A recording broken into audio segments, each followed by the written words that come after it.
Varicose veins కి సరైన చికిత్స కోసం సంప్రదించండి ఎవిస్ హాస్పిటల్. నమస్తే గురుగారు. ఓం శ్రీ మహాగణాధిపతయే నమః.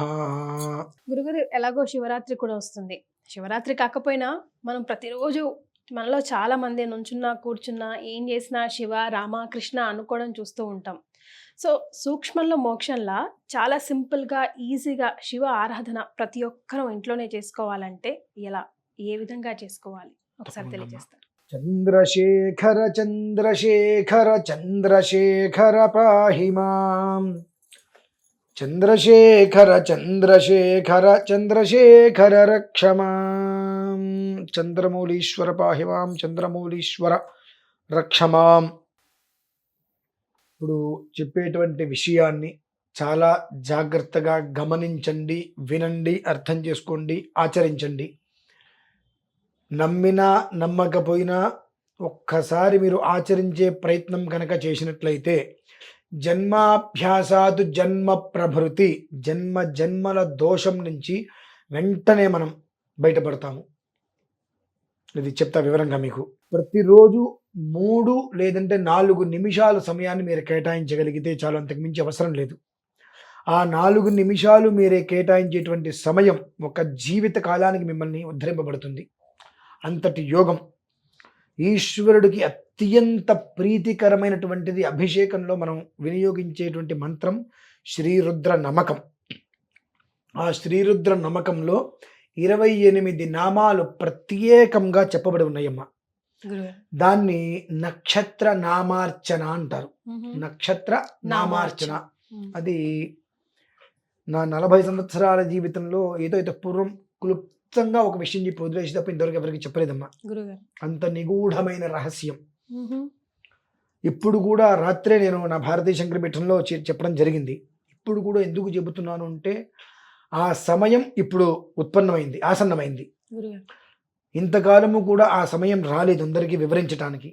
ఆ సమయం వచ్చినప్పుడు దాన్ని మనం వివరించకపోతే అది మన తప్పు అవుతుంది. వివరించాలి, అర్థమయ్యేలా చెప్పే ప్రయత్నం చెయ్యాలి. ఎందువల్లనంటే శివరాత్రి తర్వాత నుండి వచ్చేటువంటి ఒక విపత్తుల్ని మనం ఎదుర్కోవడానికి ముందుగానే సిద్ధమై ఉండాలి. ముక్కంటి మనం చేసేటువంటి వాటికి కొన్ని రకాలైనటువంటి ఇబ్బందులు మనం అనుభవించక తప్పదు. దాని నుంచి మనల్ని మనం కాపాడుకోవాలి అంటే శ్వేతారూపం, స్ఫటికాశీలం, అగ్నివర్ణం అంటే చంద్రమౌళీశ్వర స్వామి వర్మ, చంద్రమౌళీశ్వర శివలింగం. అంటే మీకు నేను చూపిస్తాను. అది చంద్రమౌళీశ్వర శివలింగం అంటే ఇదిగోండి మనకి ఇలా వస్తుంది. అంటే పైన ఇలా పెట్టకూడదు, బొట్టు పెట్టకూడదు. ఆయన లింగ రూపం కాబట్టి పైన నొక్కి ఇలా పెట్టకూడదు కాబట్టి మీకు ఇలా చూపిస్తున్నానంటారా? ఓకే. చంద్రమౌళీశ్వర శివలింగం అమ్మా ఇది. ఇట్లా పట్టుకోకూడదా గురుగారు? పట్టుకోకూడదమ్మా.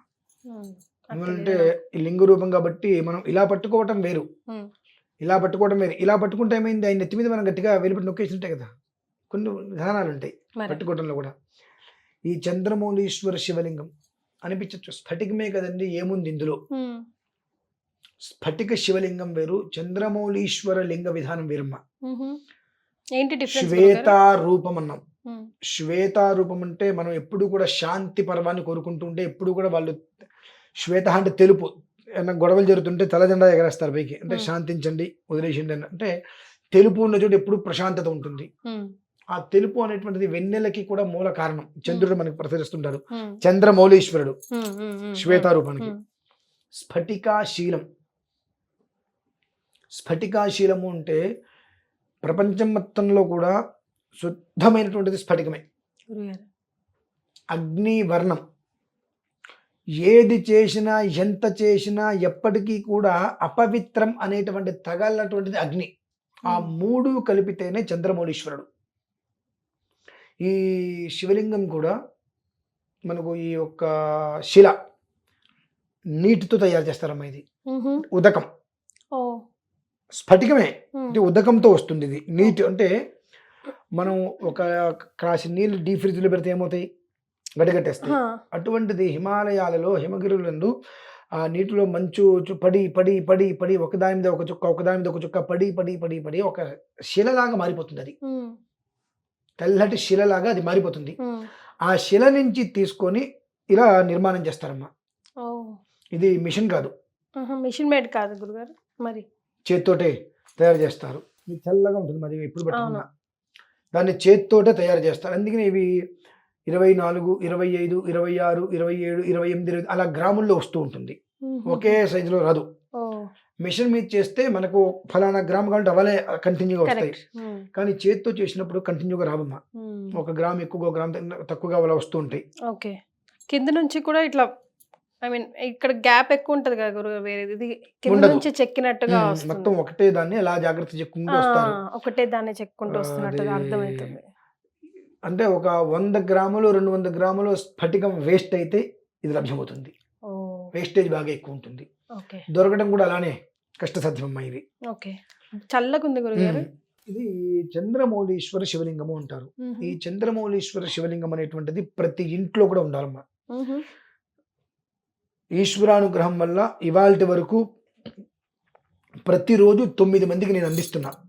ఓకే, 9 శివలింగాలకి అభిషేకం చేయటం, దాన్ని 9 గడపలకి పంపించటం, 11,000 గడపలకి అందించాలి అనేటువంటిది సంకల్పం.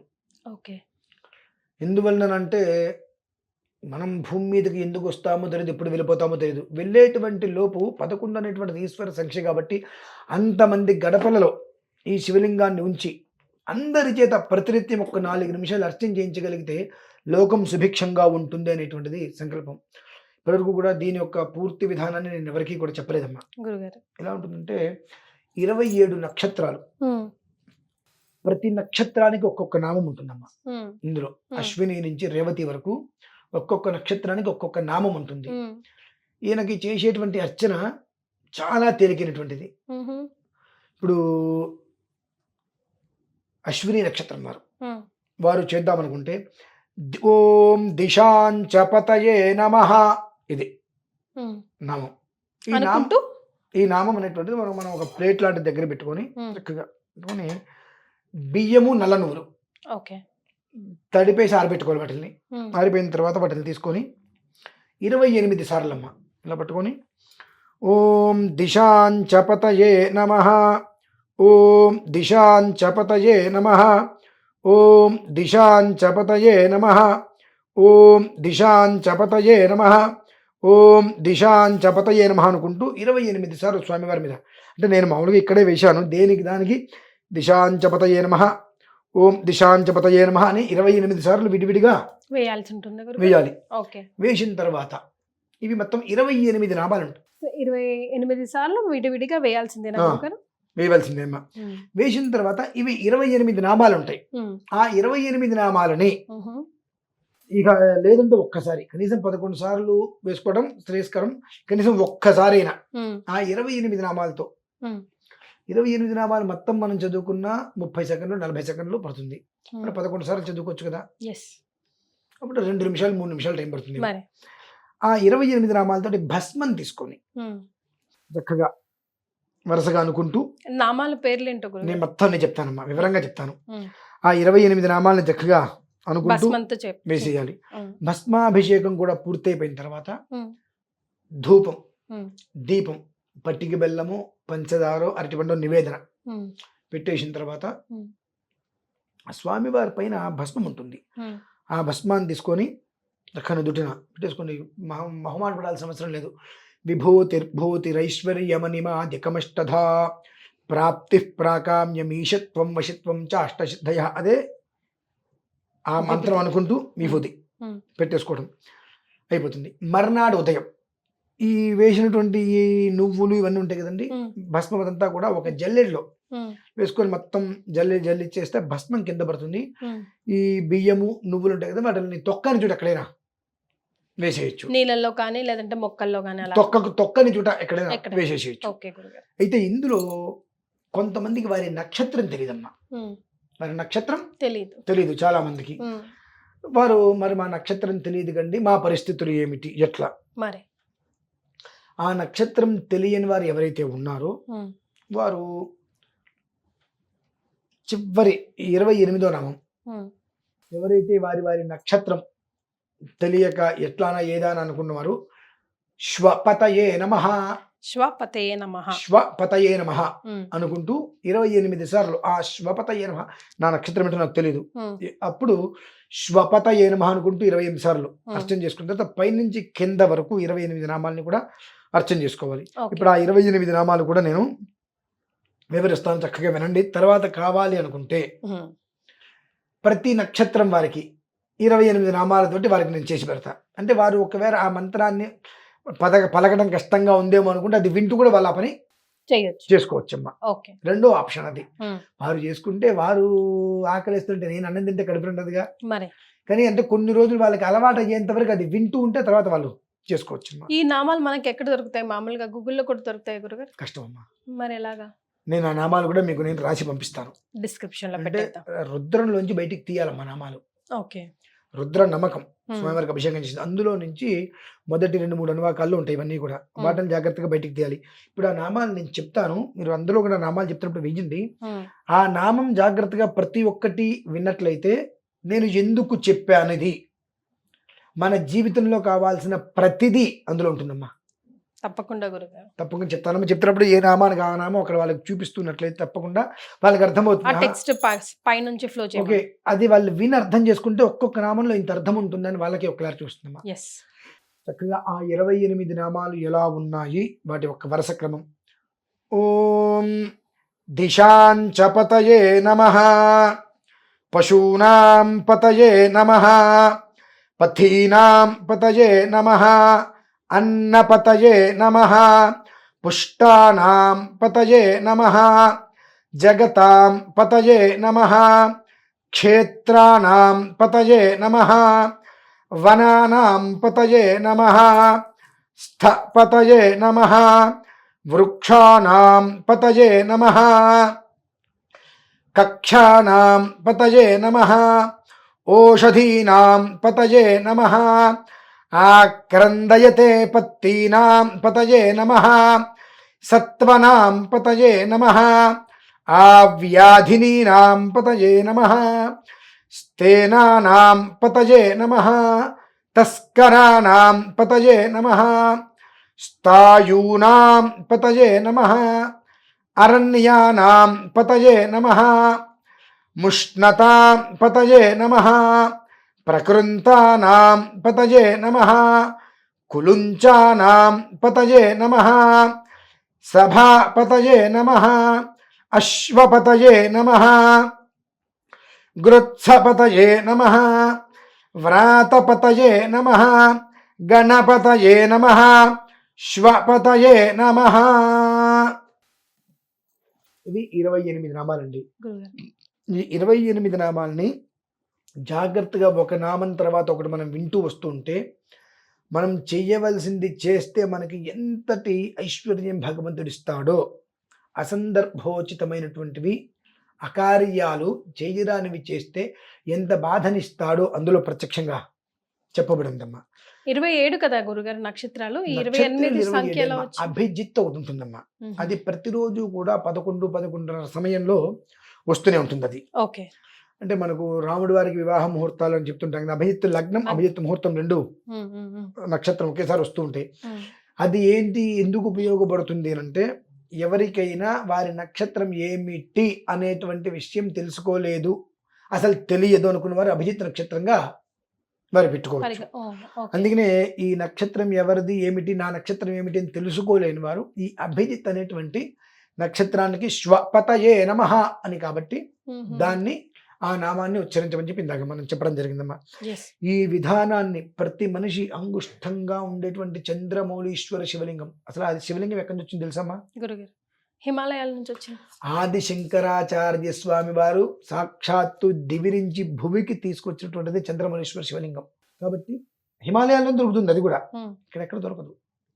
ఆ ఒక్క శివలింగాన్ని ప్రతి ఒక్కరి ఇంట్లో ఉంచుకోవచ్చమ్మా. నేను పెట్టుకోవచ్చా, నేను పెట్టుకోకూడదా అనేటువంటి ఏమాత్రం కూడా అనుమానం అక్కర్లేదు. మరి పైనుంచి నిత్యం నీళ్లు పడుతూ ఉండాలంటే గురుగారు ఇంతే శివలింగం అమ్మా నేను చెప్పేది. అప్పుడు దానికి రూల్ ఆ శివలింగం తెచ్చుకుని అదే చెప్తున్నా, ఆ శివలింగం తెచ్చుకొని చక్కగా పొద్దున్నే ఒక్కసారి గ్లాసు నీళ్ళు పోసి శుభ్రంగా కడిగేసేసి తుడిచి గంధం బొట్టు పెట్టి ఇప్పుడు చూడండి, ఇది ఆయన మీద బొట్టు ఉంది కదా, ఉమ్, అంటే మనం అలంకారం చేసాక బొట్టు పెడతాం. ఉమ్, ఓం నమ శివాయ అనుకుంటూ అభిషేక్ కడిగేసేయండి శుభ్రంగా, తుడిచేసేయండి, ఉమ్, గంధం బొట్టు పెట్టండి, ఉమ్, ప్లేట్లో పెట్టుకోండి. మీ నక్షత్రం ఏదైతే ఉంటుందో దానికి నామం నేను ఇస్తా. ఏ నక్షత్రానికి ఏ నామం అయితే ఉంటుందో ఉమ్, నేను విడివిడిగా ఉమ్, ఈ నక్షత్రానికి ఈ నామం, ఈ నక్షత్రానికి ఈ నామం అనేటువంటిది నేను ఇస్తా. ఉమ్. ఎందుకు ఇప్పుడు వరుసగా మనం 28 చదివాం చెప్పారు కదండి. కదా. ఉమ్, ఆ 28కి పక్కన ఫస్ట్ అశ్విని, తర్వాత భరణి, తర్వాత కృతికాల కూర్పు గుంజుకు వస్తున్న ఆ నక్షత్రానికి నామం వచ్చేస్తుంది. ఆ నామంతో 28 సార్లు స్వామివారి మీద తిలాక్షతల్ని వేయటం, అలంకారం చేసి పెట్టుకున్న తర్వాత అనంతరం భస్మం వేయటం. ఉమ్, అంటే అదే నామంతో 28 సార్లు వేసి ఉమ్, 28 నామాలతోటి, ఉమ్. 11 సార్లు ఓపికంటే వేస్తాం, లేదంటే ఒక్కసారైనా సరే ఉమ్, 28 నామాలతోటి భస్మం వేసేసి ధూపదీప నైవేద్యాలు పెట్టుకొని ఆ గంధం పెట్టుకొని ఇక్కడ నమస్కారం చేసుకో, ఆ భస్మాన్ని ఇక్కడ పెట్టుకొని yes. నమస్కారం చేసుకోవటం. ఇది గట్టిగా చేసిన 4 నుంచి 5 నిమిషాలమ్మా. అవునండి. ఆ 5 నిమిషాలు పూర్తి చేసుకొని అక్కడ పెట్టి చివరిలో ఆదిత్యాయ చ సోమాయ మంగళాయ బుధాయ చ గురు శుక్ర శనిభ్యశ్చ రాహవే కేతవే నమః అని 9 సార్లు అనుకుని నమస్కారం చేసుకొని పక్కకు వచ్చేసేయండి. ఎవ్వరికీ చెప్పకుండా ఒక 56 రోజులు చేయండి. ఓకే.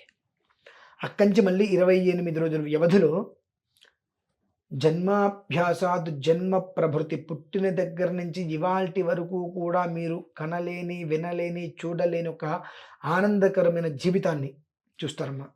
ఆ తర్వాత జీవితకాలం వాళ్ళైతే ఆపరు, మరి జీవితకాలం ఖచ్చితంగా ఆపరండి. ఉమ్, నా అంచనా, నా లెక్క కరెక్ట్ అయితే వారు చేసేటువంటి దాంట్లో వాళ్ళ ఆనందాన్ని అనుభవించి, ఇదే చంద్రమౌళీశ్వర శివలింగం అనేటువంటిది నేను 11,000 మందికి ఇద్దామనుకున్నా కదండి. అంతకు మించి కొన్ని వేల మంది అడిగి మరీ తెప్పించుకుంటారమ్మా ఈ చంద్రమౌళీశ్వర శివలింగం. అంతటి ఆనందాన్ని అయితే చంద్రమౌళీశ్వర శివలింగం ఇస్తుంది. 5 నిమిషాలు రోజు సమయం కేటాయిస్తారమ్మా, ఎస్. అది పరిస్థితి. రైట్. మరి ఇది కావాలంటే గురుగారు, ఇప్పుడు చాలా మంది ప్రేక్షకులు చూసిన వాళ్ళు మాకు కూడా ఇదే కావాలి అన్న కోరిక డెఫినెట్ గా ఉంటుంది. అందులో సుమన్ టీవీ అంటే రాష్ట్రాలని, దేశాలని దాటి దాటింది. వెళ్ళిపోతూ ఉంటుంది అది వీడియో. కావాలి అన్నప్పుడు భారతీయ శంకర పీఠాన్ని సంప్రదిస్తే అది తెప్పించి ఇవ్వడానికి ఒక వారం నుంచి 10 రోజులు సమయం పడుతుందమ్మా. ఉమ్, నాకు ఫోన్ చేయగానే వెంటనే రావు, Yeah. ఉమ్, అంటే మన చేతుల్లో ఉండవు. నేను ప్రతిరోజు 9 మందిని నేను పంపిస్తూనే ఉన్నా. అవునండి. ఆ విధానాన్ని అనుసరించి ఇంకా అడిగితే వాళ్ళకు కూడా ఈ 9 నుంచి 11 సంఖ్యకి అలా పెంచుకుంటూ మనం వెళ్ళటమే. అంటే 11,000 ఇద్దామనుకున్నాను. ఖచ్చితంగా ఆ ఆనందాన్ని పొందిన వారు మాత్రం 100 మందికి వాళ్ళ నోటితో వాళ్ళు సజెస్ట్ చేస్తారు, ఎస్. నేను తెప్పించుకున్నాను, మీ ఇంట్లో మీరు పెట్టుకోండి. 5 నిమిషాలు ఇక వాళ్ళు చెప్పుకుంటారు ఈ పూజా విధానం మొత్తం అంతా. 5 నిమిషాలండి చాలు, చక్కగా ఉంటుందని చెప్పి అంతటి యోగం అయితే ఇస్తుందమ్మా ఇది. నలుగురికి ఉపయోగపడేది కదా గురుగారు ఇది. తప్పకుండా. ధన్యవాదాలు. పరమేశ్వర.